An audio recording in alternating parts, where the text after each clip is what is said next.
Aprenda a avaliar um novo modelo de Deep Learning na radiologia médica.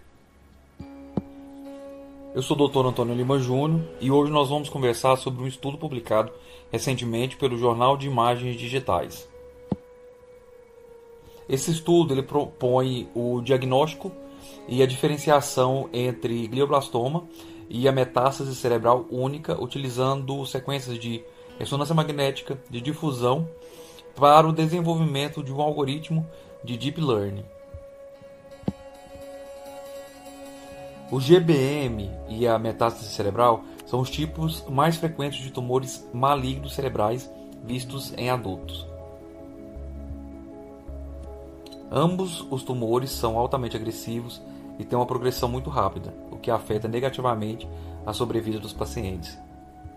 Bom, a hipótese aqui é que o modelo de Deep Learning, baseado em sequências de ressonância magnética associado com a sequência de difusão, pode discernir entre o GBM e a metástase cerebral solitária.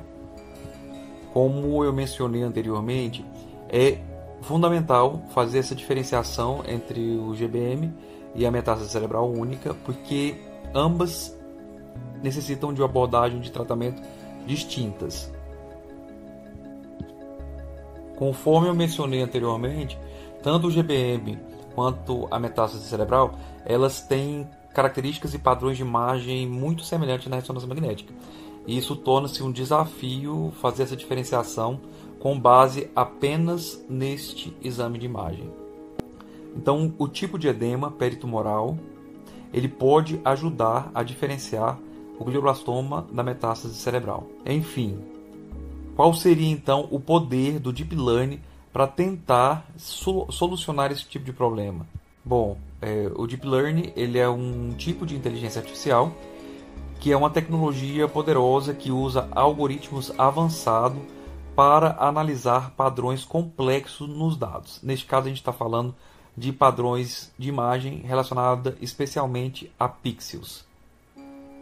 Bom, o primeiro passo, geralmente, quando está desenvolvendo um modelo de Deep Learning, é fazer a anotação e a segmentação das imagens. Neste caso, eles utilizaram um algoritmo automático que é chamado de VNet, que foi aplicado para fazer a segmentação e a anotação das regiões relacionadas ao GBM e à metástase cerebral. Já a anotação, a identificação da região peritumoral, da área de edema, ela foi realizada manualmente por neuroradiologistas.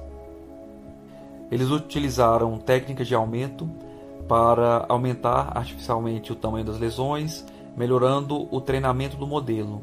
Eles fizeram várias técnicas de movimento aleatório, rotações aleatórias e diversos tipos de escalas para melhorar a qualidade da imagem.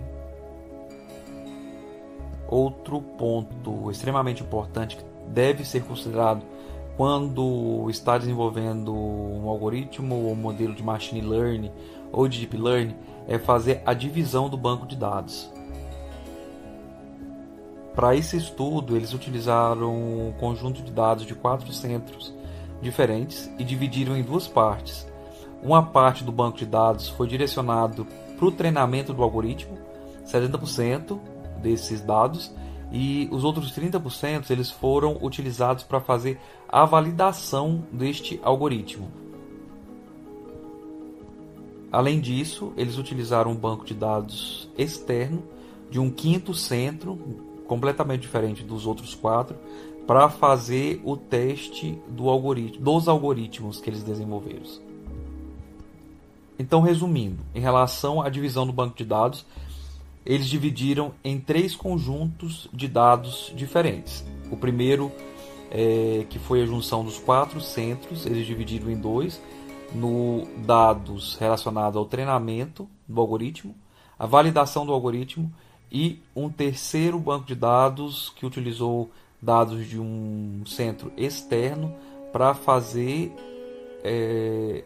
o teste do algoritmo.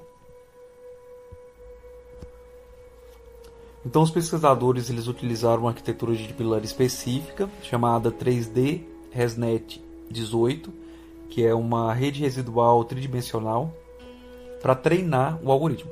Esse é um outro ponto que diferencia esse estudo de estudos anteriores, porque neste estudo eles estão utilizando uma arquitetura específica em 3D. A maioria dos outros estudos previamente publicados, eles utilizavam uma arquitetura em 2D. E nesse treinamento, os mapas de recursos derivados do modelo de aprendizado profundo, de Deep Learning, eles podem representar vários aspectos, como a forma, a textura, a variação de intensidade ou relações espaciais na região tumoral. Bom, além de reconhecer os padrões de imagens que estão relacionados com diferentes desfechos ou com diferentes tipos de tumor, o conjunto de treinamento de dados também ele serve para fazer alguns outros tipos de ajuste para garantir uma boa performance do modelo. Então eles utilizaram alguns parâmetros para fazer a otimização do modelo, do algoritmo, né? Como o Adam Optimizer, o ETK, o Batch Size, entre outros parâmetros. Então eles desenvolveram 18 modelos diferentes de Deep Learning, com base em várias combinações de sequência de ressonância magnética e regiões de interesse, né? Que eles desenvolveram alguns modelos só para a área do tumor e outros modelos eles associaram a área do tumor e a área de edema peritumoral. Então foram tomadas medidas para minimizar o overfitting, como eu falei anteriormente, onde o modelo tem um bom desempenho nos dados de treinamento, mas não generaliza para novos bancos de dados.